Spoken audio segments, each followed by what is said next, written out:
Hello students, good morning everyone. How are you?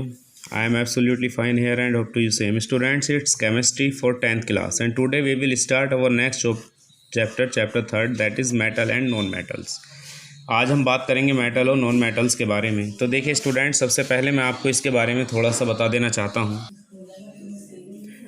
So metals and non metals are, तो सबसे पहले आप एक बात सुन लीजिएगा कि 118 एलिमेंट्स हैं लॉन्ग फॉर्म पीरियोडिक टेबल के अंदर, लेकिन अब तक उनमें से डिस्कवर नियर अबाउट 115 हो चुके हैं कंफर्म।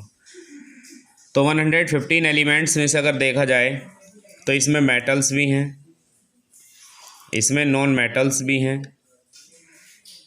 और इसमें मेटलॉइड्स भी हैं। तो अब आपको पढ़ना है मेटल्स क्या हैं, नॉन मेटल्स क्या हैं और मेटलॉइड्स क्या हैं। तो मेटल्स की बात अगर की जाए तो हम इनके बारे में भी स्टडी करेंगे। देखिए सबसे बेस्ट डेफिनेशन ये है मेटल्स की कि ये जितने भी एलिमेंट्स हैं, इन सारे एलिमेंट्स में से जितने भी एलिमेंट्स के पास में टेंडेंसी है इलेक्ट्रॉन्स को डोनेट करने की, वो सब मेटल्स हैं। ठीक है, मेटल्स कौन है? जो भी एलिमेंट इलेक्ट्रॉन को डोनेट कर रहा है वो मेटल है। लेकिन यहाँ भी एक एक्सेप्शनल केस है, और एक्सेप्शनल केस है हाइड्रोजन। हाइड्रोजन एक इलेक्ट्रॉन को डोनेट करता है लेकिन वो मेटल नहीं है। ठीक है, तो कई बार जो है यहाँ एक्सेप्शनल केसेस आपको बहुत सारे मिल जाएंगे। अब बात करते हैं नॉन मेटल की। तो नॉन मेटल कौन है? नॉन मेटल हर वो एलिमेंट है जो इलेक्ट्रॉन को एक्सेप्ट करने की टेंडेंसी रखता है, वो सब नॉन मेटल है। Metals are the elements which have a tendency to accept the electron are called metals. और नॉन मेटल्स क्या हैं? Non metals are the elements which have a tendency to accept the electrons. और metalloids क्या हैं? Metalloids are the elements which have the intermediate properties of metals and non metals. Metalloids वो हैं, वो element हैं जिनके पास में मेटल और नॉन मेटल के बीच की प्रॉपर्टीज़ प्रेजेंट होती हैं, ये मेटलॉइड्स हैं। अगर हम बात करते हैं मेटल्स की, तो मेटल्स नियर अबाउट 78% जो हैं वो मेटल हैं, और जो बाकी बची नियर अबाउट 18 और 17 एलिमेंट जो हैं वो नॉन मेटल हैं, और बाकी जो बचे वो सब मेटलॉइड्स हैं। तो इनके बारे में हमें स्टडी करनी है, यानी कि most of the elements are metals in the periodic table. या हमारी पूरे नेचर के अंदर जो सबसे ज़्यादा एलिमेंट्स डिस्कवर्ड हैं वो मोस्टली मेटल्स हैं। तो मेटल्स के बारे में एग्जांपल के तौर पर मैंने आपको बताया मेटल्स क्या हैं। मेटल्स वो एलिमेंट हैं जिनके पास में इलेक्ट्रॉन्स को डोनेट करने की टेंडेंसी होती है, और नॉन मेटल्स कौन हैं? जिनके पास में इलेक्ट्रॉन को एक्सेप्ट करने की टेंडेंसी होती है। ठीक है, अब ये तो रही इनकी डेफिनेशन की बात आ जाती है इनकी पोजीशन। पोजीशन क्या है इनकी? Position of metals and non metals. Metals और नॉन मेटल की प्रॉपर्टी, मतलब पोजीशन क्या है पीरियोडिक टेबल में।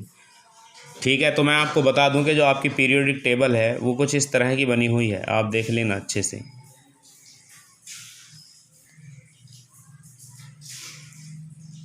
ये इस तरह की पीरियोडिक टेबल आपके पास है।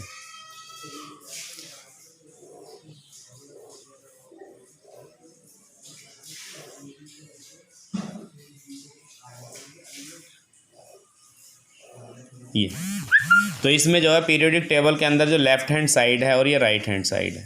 लेफ्ट हैंड साइड जो है उसमें है सारी की सारी मेटल्स, और राइट हैंड साइड में सारी की सारी हैं नॉन मेटल्स। तो ये इनकी पोजीशन दी गई है long form of periodic table की। लेफ्ट हैंड साइड में मेटल्स हैं और राइट हैंड साइड में नॉन मेटल्स हैं। ठीक है, अब हम बात करते हैं इनकी जो प्रॉपर्टीज़ हैं, अपनी कुछ properties of metals. Properties of metals, तो क्या क्या प्रॉपर्टीज़ आप मेटल्स की पढ़ने वाले हो? तो प्रॉपर्टी नंबर 1 आप पढ़ें यहाँ पर सबसे पहले इनकी physical state. Physical state, metal की फिजिकल स्टेट क्या होती है मेटल्स की? तो देखिए most of the metals are solid. Most of the metals are solid in nature. Mostly metals solid होती हैं नेचर में। एग्जाम्पल के तौर पर अगर हम देखें तो copper, zinc, silver, gold, iron, aluminium, ये सब क्या हैं? सब ये सॉलिड मेटल्स हैं, बहुत सॉलिड मेटल्स हैं। अब बात आ जाती है कुछ एक्सेप्शनल केस भी हैं, जैसे मरकरी एक मेटल है लेकिन ये लिक्विड स्टेट में मिलता है। Mercury is the only one metal that is found in liquid state. So physical state तो यहाँ ही आ गई। देखिए गैसेस स्टेट में कोई मेटल नहीं पाई जाती है। All metals are found in, mostly metals are found in solid state. ठीक है, ये तो हो गई इनकी फिजिकल स्टेट। अब हम चलते हैं नेक्स्ट प्रॉपर्टी की तरफ और इनके पास में क्या क्या प्रॉपर्टी होती है। नंबर 2, लस्जर होती हैं ये मेटल्स। लस्जरनेस, इनके अंदर लस्जरनेस पाई जाती है मेटल्स के अंदर, मतलब दे हैव देयर शाइनिंग, इनके पास में अपनी एक शाइनिंग होती है, मेटेलिक चमक होती है, इनके पास में एक मेटेलिक चमक होती है। एग्जाम्पल के तौर पर सिल्वर के पास में कैसी चमक होती है, सिल्वरी वाइट होती है, सिल्वरी वाइट। गोल्ड के पास में कैसी होती है, गोल्डन, येलोविश भी आप इसे कह सकते हो। तो मेटल्स के पास में अलग अलग टाइप की अलग अलग प्रॉपर्टीज़ प्रेजेंट होती हैं। लस्जरनेस मतलब मेटल्स जो हैं चमकदार होती हैं, शाइनिंग होती हैं, उन पर अपना एक कलर होता है। आयरन की अगर बात की जाए आयरन की, तो वो रेडिश ब्राउन होता है, रेडिश ब्लू कह लीजिए, लाल नीला आयरन। इस तरह से ही हम प्रॉपर्टीज़ को पढ़ते चले जाएंगे। नंबर 3 प्रॉपर्टी अब आ जाएगी इनकी मैलिएबिलिटी। मैलिएबिलिटी, तो आप हर एक चीज़ को समझते रहें, प्रॉपर्टी कौन सी क्या है। Malleability is a process in which A solid metal is converting into a thin sheet with the help of hammer. Hammer की हेल्प से किसी भी मेटल को एक थिन शीट में कन्वर्ट करने का मैलिएबिलिटी कहलाएगा। तो जब मैलिएबिलिटी की बात करेंगे तो यहाँ पर आयरन है, आयरन की आपने कितनी शीट्स देखी होंगी, एल्यूमिनियम की कितनी शीट्स आपने देखी होंगी। तो metals have ability to malleable means converting into a thin sheet, एक पतली चादर की फॉर्म में इनके पास में बनने की कैपेसिटी होती है। मेटल्स की ये बहुत इंपॉर्टेंट प्रॉपर्टी होती है। So many times you have seen many thin sheets of metals like aluminium, like iron और लाइक मोस्टली टाइम गोल्ड की भी, मतलब आपने देखा है छोटे मोटे तो आपने ऑर्नामेंट्स देखे ही होंगे गोल्ड के, और वो भी चादर की फॉर्म में कई बार मिल जाते हैं। ठीक है, सिल्वर भी ऐसा ही होता है। तो इनके पास में एबिलिटी होती है convert into a thin sheet. Number 4 बात अगर हम करें तो ductility. Metals are ductile and what is the phenomena ductility. Ductility किसे कहते हैं, the process of converting metals into thin wires. Thin wires में मेटल को कन्वर्ट करने की प्रोसेस को हम डक्टिलिटी कहते हैं।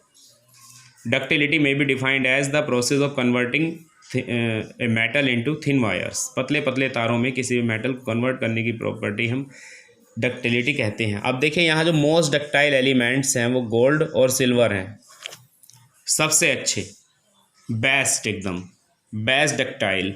Silver and gold are the best ductile metals.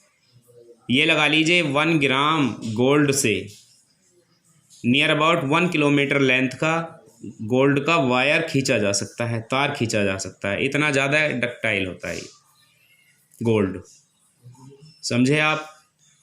और भी बहुत सारे एलिमेंट हैं जिनके वायर बनाए जाते हैं, आयरन के भी बनते हैं, एल्यूमिनियम के भी बनते हैं, और कॉपर तो है ही है। Copper is the best conductor of heat and electricity always. Copper एक अच्छा वो होता है,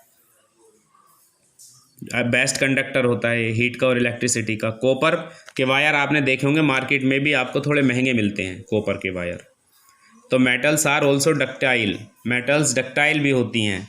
नंबर 5 मेल्टिंग पॉइंट और बॉइलिंग पॉइंट। तो इनके और मेल्टिंग और बॉइलिंग पॉइंट की अगर बात की जाए तो मेटल्स के पास में मेल्टिंग और बॉइलिंग पॉइंट बहुत ज़्यादा होते हैं।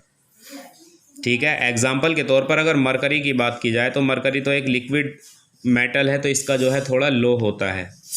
लेकिन इसके साथ साथ अगर आप टंगस्टन को देखो, टंगस्टन W जिसका सिंबल होता है टंगस्टन, तो उसका तो बहुत ही ज़्यादा होता है, नियर अबाउट 4500 डिग्री सेल्सियस के अराउंड होता है टंगस्टन, जो कि यूज़ किया जाता है, जो इलेक्ट्रिक बल्ब होते हैं उनके फिलामेंट्स में इसका यूज़ किया जाता है टंगस्टन का, समझे आप। तो कई बार मेल्टिंग और बॉइलिंग पॉइंट की अगर बात आती है तो मेटल्स के पास में बहुत ज़्यादा भी मेल्टिंग और बॉइलिंग पॉइंट होते हैं एग्जांपल के तौर पर। और आप दूसरा देखें आयरन, आयरन का भी बहुत ज़्यादा होता है मेल्टिंग और बॉइलिंग पॉइंट।